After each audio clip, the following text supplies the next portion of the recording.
A few years back I was staying at my girlfriend's dad's house with her for a month. It was situated between a large section of woods and a lake. Her dad owned many acres of land, including much of the nearby woods. He even had this little, I don't want to say path, but very narrow clearing in the woods that I'd like to walk through to clear my head. It was this one unnaturally foggy day that I wanted to go for a walk in the woods. I put on my boots that I'd use for hiking and told my girlfriend I'd be back in a little. While she didn't like to walk in the woods, so I'd always do it alone, walking into the narrow clearing in the woods.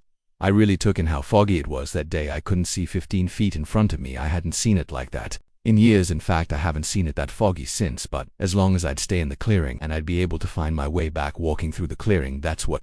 I could hear my footsteps being mirrored as in synchronized with Sumia's steps, so I stopped and listened. This was private property and nobody should be here except for me, so I calmly called hello. When I didn't hear any calls back or footsteps, I felt it was safe to continue walking. The woods had a very eerie vibe, with the thick clouds of fog floating through the trees, crunches on the floor of the woods for my boots, and the sounds of evening crickets was just about all I heard. Calming vibe. Then I heard it, a moaning, like breathing noise, like an old man moaning in discomfort. This time I knew I wasn't alone. It sounded like someone was hurt. I walked towards the noise, concerned once more, calling out, hello.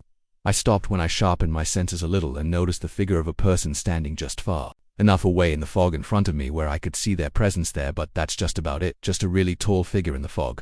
That was the person making the moaning sounds. I crept a little closer, asking if the person needed assistance, but it didn't exactly get a better view, so I walked a little closer, and still it didn't feel like I was getting any closer to the person.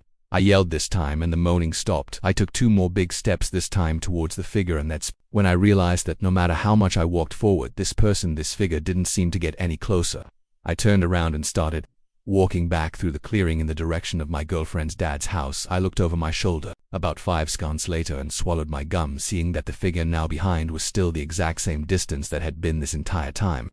I started running, heart racing, running short on breath rather quickly, and every time I looked over my shoulder I saw that figure hovering the same distance behind me. And I use the word hovering now because I eventually picked up on the fact that I couldn't see the outline of the lower part of the figure's legs. It just looked like this floating apparition in the fog. I eventually made it out of the woods back to the yard of the house. I took one last look at the tree line while it was still in sight through the fog, and I saw the person, figure, aberration, whatever I should call it, right by the tree line. I burst in through the back door of the house, slammed it shut out of breath, and when my girlfriend, her dad, and her brother came in response to my noise, I pointed out into the fog at the tree line, telling them someone or something was following me in the woods. No matter how fast I ran, her dad put on his shoes and went outside with me real quick. I pointed to where I last saw the figure in the woods, and it was gone. He patted my shoulder and told me I had nothing to worry about, with he and I being 2 6-foot dudes and with the 2 dogs in the house.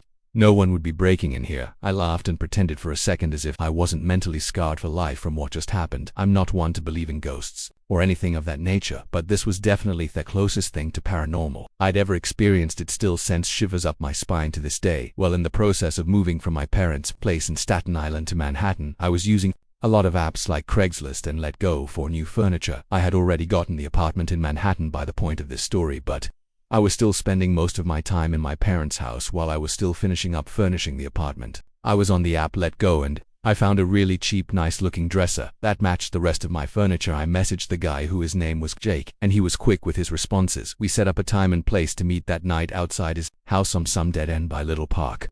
He said he worked late shifts and his only available time to meet would be past 10 o'clock. Most nights that was fine for me, though I didn't have work that week. The meetup time was 10:30. I wanted to be a little early because honestly the later it got, the sketchier things would feel. I got to his house at like 10:15 or maybe earlier, but it was an intensely foggy night.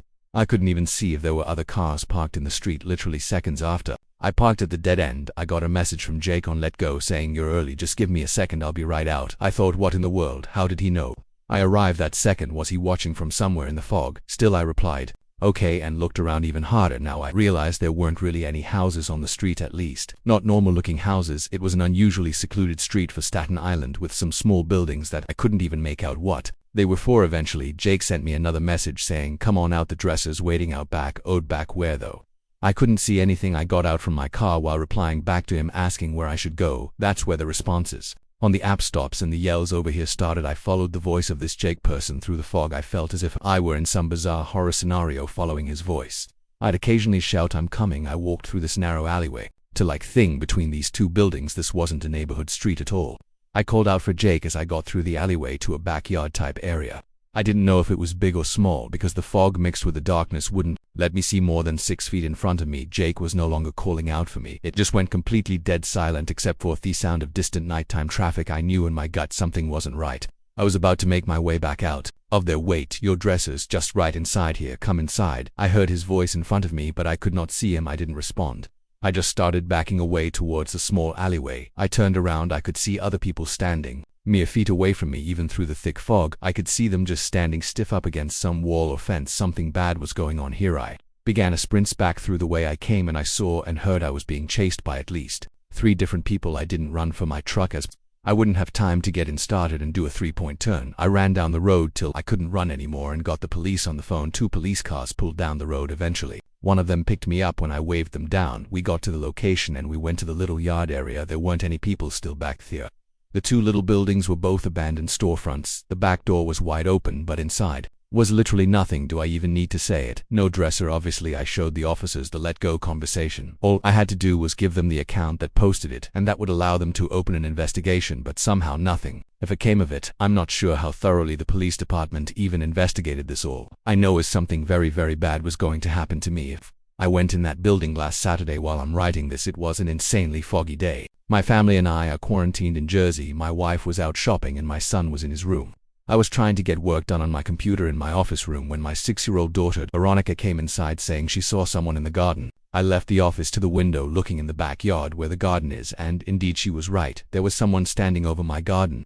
Their back was to us, but they didn't appear to be doing anything, and I know it sounds unbelievable, but I really couldn't tell if it was a man or a woman. That's how foggy it was. I knocked on the glass to try and scare them away. I saw them turn their head and walk over my garden deeper into the fog until we couldn't see them anymore. I told Veronica to wait inside while I slipped on my shoes and walked out into the fog real quick. The person only walked deeper into my property. See, we live in what I guess kids call, so I have a large yard. Obviously, seeing someone on this yard is unsettling, and my natural reaction was to follow in the direction I saw the person walk. I started to hear a rhythmic thumping noise, and as I got closer to my shed, I realized it was coming from there. The shed came into view when I got close enough, and I saw the person at the door of it, apparently slamming the door shut over and over again. I yelled to get out of here before I called the police. I stepped closer and got a better look at the person. It was some middle-aged woman. She looked disheveled. She said sorry at least 10 times, which she literally ran away from me in the direction of the road, quickly disappearing in the fog. Later that night, after my wife and I turned off the TV and tried to get to sleep, the dead silence in the room revealed a sound coming from outside. It was coming from the backyard, and recognized it as the slamming of the shed door again. I felt sick.